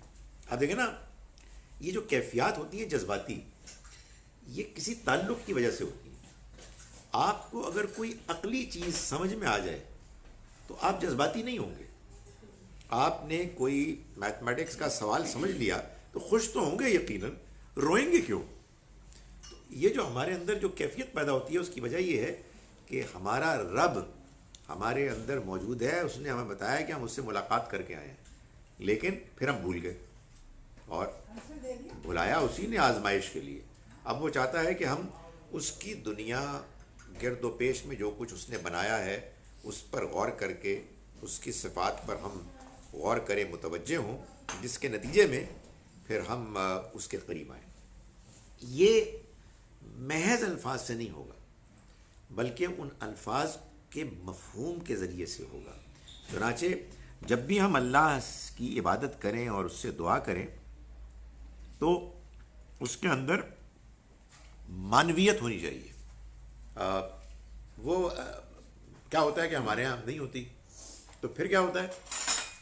پھر یہ ہوتا ہے کہ پھر آپ کچھ لوگوں کے ساتھ تعلق قائم کر لیتے ہیں، پھر وہ آپ کو بتاتے ہیں آپ کو کیا کرنا ہے، پھر آپ ان کی باتیں سنتے ہیں. اس میں پھر ایک اور مسئلہ ہی پتہ نہیں کیا بات کر رہے ہیں، کتنی صحیح ہے کتنی غلط ہے. یعنی اگر وہ اچھی نیت کے لوگ بھی ہیں تو ایگزیجریشن ہوتی ہے. کچھ آدمی کا اپنا ٹیسٹ ہوتا ہے، کچھ اپنے بزرگوں کے واقعات ہوتے ہیں. تو اس لیے یہ بہت ضروری ہے کہ ہم ریلیجن کے معاملے میں اس کی کوشش کریں زیادہ سے زیادہ کہ ہم اللہ کی کتاب ہی کو سمجھیں اور ڈسکرائب کریں. میں یہ بار بار روتا ہوں کہ چونکہ ہمارے ہاں ایسا نہیں ہوتا اور لوگ قصے کہانیاں سنتے ہیں، جس کے نتیجے قصے کہانیاں تقریریں شعر و شاعری وغیرہ وغیرہ، وہ قرآن کو سن کے بور ہوتے ہیں. ریلی یار یہ تو ہاں مطلب یہ تو بڑی ڈفرینٹ سی چیز ہے، عجیب سی ہے ان کے لیے، بڑا وہ سپاٹ سی ہے. آپ یقین جانیں کہ قرآن سمجھ میں آنے لگے تو اس سے زیادہ کوئی مطمئن کرنے والی، کنونس کرنے والی، آدمی کے اندر ایک سیٹسفیکشن پیدا کرنے والی چیز نہیں ہے. اور جب آپ اس کو سمجھ لیتے ہیں تو اس کے بعد آپ کو ادھر ادھر کے جو قصے کہانیاں ہیں اس سے کوئی دلچسپی نہیں ہوتی. یہ کیسے ہو؟ یہ قرآن کو پڑھ کے ہوگا. لیکن سچی بات ہے کہ قرآن کو پڑھنے کے علاوہ بھی ایک چیز ہے جو میرے ذہن میں ہمیشہ آتی ہے اور میں ہمیشہ حیران ہوتا ہوں کہ یار یہ کیوں نہیں لوگوں کو اپیل کرتی. کہ قرآن مجید آپ کو سمجھ میں آئے گا تو یہ تو بات کی بات ہے، لیکن سمجھ میں آنے سے پہلے قرآن میں ایک ایسی خوبی ہے جو شاید ہی کسی اور میں چیز میں ہو، پیغام میں. یہ ایبسولوٹلی سرٹن ہے کہ یہ پیغام محمد صلی اللہ علیہ وسلم نے اللہ کے پیغام کے طور پر دنیا کو پیش کیا. اس کا زیر زبر پیش حرف سب اللہ کا کلام ہے. باقی جو کچھ بھی ہے بندوں کی باتیں. اچھا سر، میں یہ سوچوں کہ ہم تو یہ کہتے ہیں نا کہ ہمیں عربی کی اتنی سمجھ نہیں، کیونکہ ہم لینگویج ہماری اور بولنے اور سمجھنے کی، تو جن قوموں کی زبان ہی عربی ہے لگتا تو ایسا ہے کہ ان کو بھی قرآن کی اتنی سمجھ نہیں نظر آتی مجھے. دیکھیں یہ تو اصل میں یوں ہوا نا کہ جیسے ہم پیدائشی مسلمان ہو گئے جی تو اس کے بعد ہم سب چیزیں کرتے ہیں انشاءاللہ ماشاء اللہ الحمدللہ کا تو مطلب ہمیں بھی آتا ہے نا، تو کتنی مرتبہ سوچ سمجھ کے ہم کرتے ہیں، ایک عادت سی پڑ جاتی ہے۔ میں یہ نہیں کہہ رہا کہ زبان آ جانے کے بعد جب آپ نماز پڑھیں گے قرآن پڑھیں گے تو سارے مسئلے حل ہو جائیں گے، نہیں، ایک سٹیپ اور بھی ہے، ایک اور رکاوٹ بھی ہے جس کو عبور کرنا ہے، اور وہ ہے دلچسپی، توجہ کی۔ یعنی اگر آپ کے اندر انٹرسٹ ہی نہیں ہے تو آپ کیوں اس کو شعور کے ساتھ، غور و فکر کے ساتھ سمجھیں گے، آپ نظر انداز کریں گے۔ لیکن ہمارے ہاں وہ ایک اور پرابلم ایڈیشنل پیدا ہو گئی۔ ابھی وہ ہمارے ایک دوست آئے وہ کینیڈا سے، تو وہ جس ایک شہر میں رہتے ہیں اس میں انہوں نے ریسنٹلی بہت سے سیرین ریفیوجیز کو کیا اکاموڈیٹ، تو میں نے ان کو کہا کہ وہ ایسی باتوں میں کہ وہ عربی کی بات ہو رہی تھی، میں نے کہا وہ آپ عربی کے ساتھ قرآن پڑھتے ہیں تو اس کا ایک فائدہ یہ بھی ہوگا کہ وہ جو آپ کے آئے ہیں لوگ ان سے ہو سکتا ہے کچھ بات چیت میں آپ کو کچھ ایڈوانٹیج ہو۔ ان کا نہیں، وہ تو مسجد میں نہیں آتے، دے ناٹ انٹرسٹڈ، تو یہ بھی ہے۔ تو دیکھیں مسلمان ہم پیدا ہوئے ہیں، پیدا ہونے کا مطلب یہ ہرگز نہیں ہے کہ ہمیں دلچسپی ہے جی سر اس کو توفیق کہیں گے؟ ہاں، لیکن توفیق بھی ایک لفظ ہی ہے نا، جو ایک میرے دوست کا نام بھی ہے توفیق بھی تو ملتی ہے اللہ کی طرف سے صحیح ایٹیچیوڈ کے نتیجے میں۔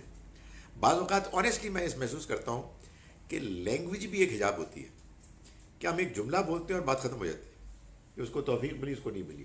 بھائی توفیق کا مطلب یہ ہے ایک بندے نے صحیح ایٹیچیوڈ اختیار کیا اور اللہ کی طرف سے اس کو انعام کے طور پر، اس کی قدردانی کے طور پر اللہ نے اس کو اپنی طرف متوجہ ہونے کا موقع دیا۔ ورنہ تو یہ کہ آج اس کو توفیق ملی، ہم کو توفیق نہیں ملی، نہیں، یہ اصل میں اللہ کی طرف سے انعام ہے جو ملتا ہے on the basis of your performance. اس میں اللہ میرٹ کی بنیاد پر کرتا ہے جی۔ سر میں بھی دو سوال کروں گی۔ پہلے دوسرا والا سوال کریں تاکہ آپ کنفیوز ہو جائیں جی۔ سر جیسے یہ کلاس میں قرآن سن رہے ہیں، وہ عقیدے کے بارے میں جو یقین جس کو ایمان کہتے ہیں جی وہ اور بڑھتا ہے جی اور بڑھتا ہی جاتا ہے۔ تو سر مجھے اگر کوئی قتل کرتے کہ دین بدل دو، میں تو نہیں بدلوں، چاہے وہ مجھے قتل کر دے، جو مرضی کر۔ سر اسی طرح وہ دوسرے لوگ بھی تو اپنے عقیدوں پہ اسی طرح یقین رکھتے ہیں۔ ایک یہ سوال، دوسرا یہ پہلا ہی اتنا مشکل ہے جی جی دوسرا پوچھیں۔ دوسرا یہ کہ سر مسلمان کیوں بدل دیتا ہے اپنا دین، کیوں وہ دوسرے عقیدے میں چلا جاتا ہے؟ دیکھیں آپ نے دو سوال کیے، میں اس لیے دہرا رہا ہوں کہ یہ یہاں بھی پہنچ جائے کہ ہم جب قرآن سنتے ہیں، دین کو سنتے ہیں، سمجھتے ہیں تو ہمارے ایمان میں اضافہ ہوتا ہے، تو ہمیں تو کوئی زبردستی بھی اگر کہے گا کہ تم اپنا دین بدل دو تو ہم نہیں بدلیں گے۔ تو آخر یہی معاملہ تو دوسرے دین کو ماننے والوں کے ساتھ بھی ہوگا، وہ کیوں بدلیں گے؟ اور دوسرا آپ نے سوال یہ کیا کہ مسلمان کیوں دین بدل دیتے ہیں یا اپنا نظریہ بدل دیتے ہیں جبکہ دوسرے نہیں بدلتے؟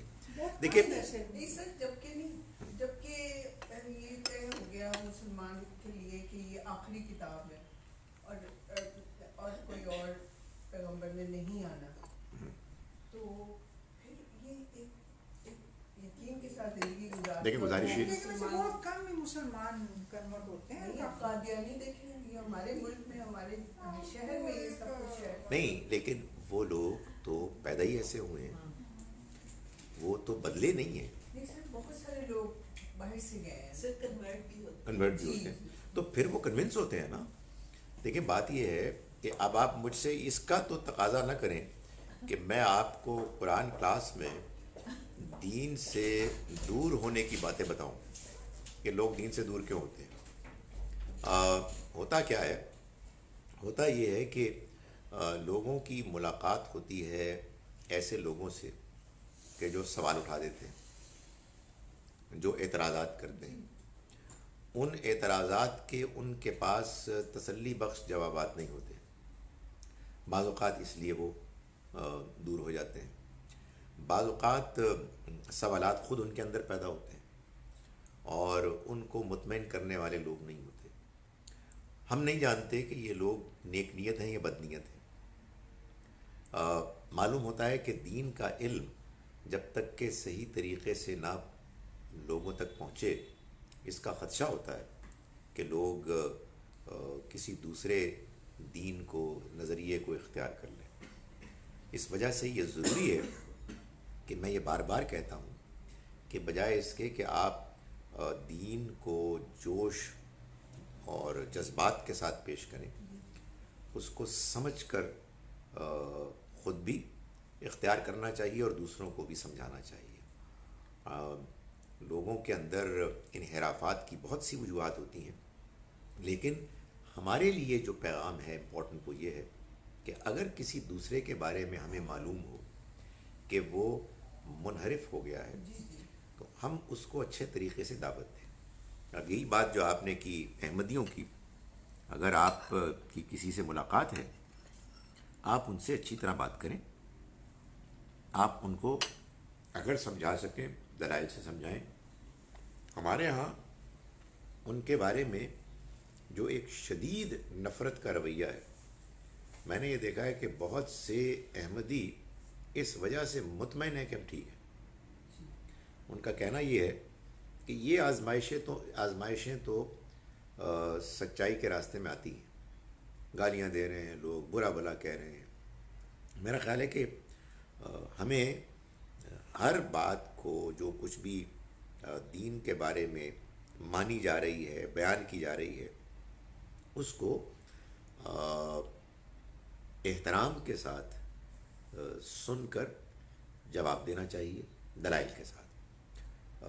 باقی یہ بات کہ لوگ کیوں بدلتے ہیں، میں نے آپ کو پہلے ہی بتایا. میں ایک مرتبہ 3-4 سال پہلے لنڈن گیا تو وہاں میں 3 ایسے لوگوں سے ملا کہ جو پہلے مسلمان تھے اب نہیں ہیں.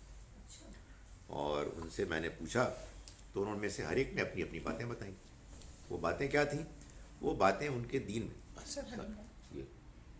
باتیں وہ دین کے بارے میں ان کے کنفیوژنس تھے جو اس بنیاد پر تھے کہ ان کو دین ایسے ہی بتایا گیا. تو میں نے ان کو یہ کہا کہ بھائی بات یہ ہے کہ آپ کا اگر کوئی اختلاف ہے اس کو آپ بیان کریں. تو انہوں نے یہ بتایا کہ جب ہم بیان کرتے ہیں تو لوگ سنتے نہیں، بلکہ وہ برا بھلا کہتے ہیں، غصے میں آ جاتے ہیں. بعض صورتوں میں تو مارنے کے لیے بھی، قتل کی بھی دھمکیاں دیتے ہیں وغیرہ وغیرہ. تو یہ وہ چیزیں ہیں، بعض چیزیں جن سے کہ محسوس ہوتا ہے کہ لوگ دین سے دور ہوتے ہیں. مگر وہ بدلنا نہیں چاہتے ہیں نا، اس وجہ سے وہ کنونس ہے کہ جو وہ کر رہے ہیں وہ ٹھیک ہے. وہ یہ کہتے ہیں کہ یہ جو دین آپ بیان کر رہے ہیں یہ ہمیں سمجھ میں نہیں آ رہا، جس کے نتیجے میں دوسرے انسانوں کے بارے میں نفرت پیدا ہو رہی ہے، دوسرے انسانوں کے ساتھ زیادتی کرنا دین میں جائز بلکہ پسندیدہ سمجھا جا رہا ہے وغیرہ وغیرہ. تو ظاہر ہے یہ سب کچھ کیا ہے؟ یہ سب کچھ غلط فہمیاں ہیں. ہمیں ان غلط فہمیوں کو دور کرنا ہے، اور ہمیں ان غلط فہمیوں کو دور کرنا ہے دین ہی کے لحاظ سے، دین ہی کی باتوں سے، دلائل سے. جو ہوتا ہے نا، جیسے اب ہماری یہ مجلس ہے، اس میں ہم بیٹھے ہیں، ہمیں معلوم ہے کہ ہم سے کوئی اختلاف کرنے والا نہیں ہے، تو ہم جوش و خروش میں باتیں شروع کرتے ہیں، برا بھلا کہنا شروع کر دیں، فلاں بھی گمراہ ہے اور فلاں بھی ایسا ہے. یہ ماحول بن جاتا ہے جس کے نتیجے میں پھر بڑی گڑبڑ ہوتی ہے. اس کا نتیجہ نکلتا ہے ایک تو یہ کہ لوگ سخت ہو جاتے ہیں، ہمارے اندر جو فرقہ واریت ہے وہ اسی سے پیدا ہوتی ہے. اور دوسرا اس کا نقصان یہ ہوتا ہے کہ وہ لوگ کہ جن کو آپ کنڈیم کر رہے ہیں وہ لوگ آپ سے اور دور ہو جاتے ہیں. اس لیے میرا خیال ہے کہ دین کو سمجھنا چاہیے، اور جو سمجھ میں آ جائے اگر موقع ہو توفیق ملے تو سمجھانا چاہیے، بس ٹھنڈے طریقے سے۔ ہمارے ہاں دین میں لوگوں کے یہاں جوش ہے اور بہت جذباتیت ہے۔ جیسے آپ بتا رہے ویسے ہی میرا بھی ایکسپیرینس ہے کہ جن کو میں نے دیکھا سارے وقت مطلب یہ کہ نماز اذان ہو گئی تو نماز پڑھنا یہ وہ آئی تھنک موسیوں کی وجہ سے یا جو کچھ بھی ہے انہوں نے وہ سب چھوڑ دیا۔ ہاں، یہ ہو جاتا ہے۔ اب وہ کہتے ہیں کہ نہیں یہ سب تو بالکل بیکار ہے، اور مطلب میں حیران ہوں دیکھ کر کے کہ یہ دیکھیں کیسا یہ بھی ایک بڑا حجاب ہوتا ہے کہ آپ دیکھتے ہیں کہ لوگ آپ کی بات سن رہے ہیں، مسجد میں نماز پڑھنے آ رہے ہیں، بھائی یہ ایک بندے کی ابھی کی کیفیت ہے۔ ہم اس سے بعض اوقات آپے سے باہر ہو جاتے ہیں اور سمجھتے ہیں کہ بس یہ تو اب ہمارے سننے والے ماننے والے فالوورز ہیں، ان کو جو بھی بتا دو۔ نہیں، we should always be very careful. ہر آدمی کی اپنی زندگی کا ایک پیٹرن ہے، ہر آدمی کی آزمائش کا ایک سفر ہے۔ آدمی آج کچھ سمجھ رہا ہے، مان رہا ہے، کل اس کی کیا کیفیت ہوتی ہے آپ نہیں جانتے۔ اس لیے جب بھی کوئی بات کی جائے ذمہ داری کے ساتھ کرنی چاہیے، جو دین نے بتایا ہے اس کو بیان کرنا چاہیے، اپنی طرف سے کوئی چیز ایڈ نہیں کرنی چاہیے، دوسروں کو لان تان نہیں کرنا چاہیے، اور اس کا بار بار اظہار کرنا چاہیے کہ یار یہ ہماری انڈرسٹینڈنگ ہے، یہ ہمارا فہم ہے، ہم غلط بھی ہو سکتے ہیں۔ سر یہ لان تان تو اب وہاں تک نہیں بات، وہ تو ان کو قتل و غارت گری، جی جائیدادیں جلانا۔ میں پرسنلی ایسی فیملیز کو جانتی ہوں جو کینیڈا موو کر گئے اور سب کچھ چھوڑ چھاڑ کے آدھے لوگ ان کے مار دیے گئے۔ ایسے ایٹیچیوڈ کے بعد کون ہے کہ جو آپ کے دین کو پسند کرے گا؟ یہ تو ریزینٹمنٹ، زیادہ ریزینٹمنٹ جو ہے وہ ملاؤں سے ہے۔ اب جو جن دوست کا میں ذکر کر رہی ہوں وہ یہ کہہ رہے ہیں مجھے داڑھی والے سب سے زیادہ وہ لگتے ہیں لائک دھوکے باز یا چور یا اس طرح۔ میں ہمیشہ دور رہوں گا داڑھی والے سے۔ یہ لازماً اسٹیریو ٹائپنگ ہو جاتی ہے، یہ ہم سب کے اندر ہوتی ہے کہ آپ کو دو تین داڑھی والوں سے کوئی برا تجربہ ہوا تو اب سارے داڑھی والے جو ہیں آپ کو ویسے ہی لگیں گے۔ اور میں کتنا کہتی ہوں کہ بھائی سب تو نہیں ہوتے، تو کہتے ہیں کہ نہیں بس you should just keep away from you know داڑھی والے۔ مجھے کہیے کہ جنہوں نے اب داڑھی رکھ لی ہے کسی بھی جذبے کے تحت، ان کو کیا مشورہ ہے؟ دیکھیں میں نے سنا ہے کہ پاسپورٹ ہاں ڈکلیئر کرنا چاہیے، ہاں مگر ہمارا قانون ہے۔ آئی ایگری، مطلب اصل میں دیکھیں ہمیں بیسیکلی دعوت دینی چاہیے، ہمیں بات سمجھانی چاہیے۔ جب آپ سختی کریں گے، جب آپ زبردستی کریں گے، جب آپ گالی گلوچ کریں گے، جب آپ لان تان کریں گے، آپ یقین جانیے سمجھدار پڑھا لکھا باشعور طبقہ دور ہو جائے گا۔ یہ انفارچونیٹلی ہمارے سب کہنا تو پڑتا ہے نا۔ کیا ویسے میں ڈاکٹر صاحب میں جو ہوں نا، میں کسی سے آرگیومنٹ ریلیجن پہ نہیں کرتی، کیونکہ ہر ایک کا اپنا اپنا پرسپیکٹو ہے، اور وہ پھر یو نو لائک مجھے وہ آرگیومنٹس نہیں پسند، نہیں، کیونکہ میں تو ضرور کہتی مجھے ہوں سننا بڑا پسند ہے کہ وہ ان کے ریلیجن میں کیا ہے۔ آگے وہ نہیں پڑھتے ہیں وہ۔ دیکھیں نہیں جو جیسے بدل گئے ہیں بھائی کہ بھائی نہیں سکتے سر مجھے ایک یہ بات بتائیں جی۔ کہ ایک دعا جس وجہ سے انہوں نے بدل دیا، نماز چھوڑ دی، وہ بندہ جو کہ یو نو اگر وقت ہو گیا تھا کہ نماز، تو کیا اس کو چھوڑ دیا جائے یا واچنگ می کہ جب نماز کا وقت ہوتا ہے تو میں نماز پڑھ رہی ہوں اور سارا کچھ۔ نماز دعا کے قبول ہونے کا مطلب اگر یہ ہے کہ آپ یہ کہہ رہے ہیں کہ جو دعا آپ نے کی بین ہی آپ کی وہ دعا ویسے دعا قبول ہو جائے، یہ کوئی ضروری نہیں ہے۔ اس لیے کہ دیکھیں ہم اللہ سے 20-30 سال ہو ہم اللہ سے دعا کرتے ہیں، جس اللہ سے ہم دعا کرتے ہیں اس کے بارے میں ہم یہ عقیدہ ایمان رکھتے ہیں کہ وہ ہم سے زیادہ جانتا ہے، ہم سے زیادہ حکیم ہے، اور وہ ہم کو ہم سے زیادہ چاہتا ہے. اس لیے آپ نے دعا کر لی، آپ اپنا کام کر لیا، اب اللہ کو اپنا کام کرنے دیں. نہیں تو وہ کنٹینیو رکھیں، بے شک رکھیں، کنٹینیو بالکل رکھیں. یہ جو ہم اس لیے پڑھے لکھے باشعور طبقے کی بات کریں، اس میں ایک آج کل بہت زیادہ ایک بڑی پرابلم جو نظر آئی ہے، وہ ہر دوسرے مہینے ہم ایک ینگ ڈیتھ کا سن رہے ہیں. ابھی مطلب ہر دوسرے مہینے خبر آ رہی ہے. اب تو سوشل میڈیا نیچرل نہیں، یہ سوسائڈ، جی سوسائڈ یا کچھ پہ نہیں بتایا جاتا تو اس کا تو ابھی خبر آئی تھی کہ اسکول میں کسی لڑکی نے 5ویں جی وہ اب وہ تو سامنے ہو گیا نا. پھر کچھ ایسی ہوتی ہیں ظاہر ہے جن پہ پردہ پوشی بھی کی جاتی ہے، جی. کرنی چاہیے. آج کا جو یہ ڈرگز لائف چل رہی ہیں، دیکھیں اس میں بھی اس وقت ہمارا بہت بڑا بہت مطلب ڈسٹربنگ ہے. پتہ I نہیں know. اس کے بارے میں کیوں نہیں کوئی بات کر رہا، کیوں نہیں اس کے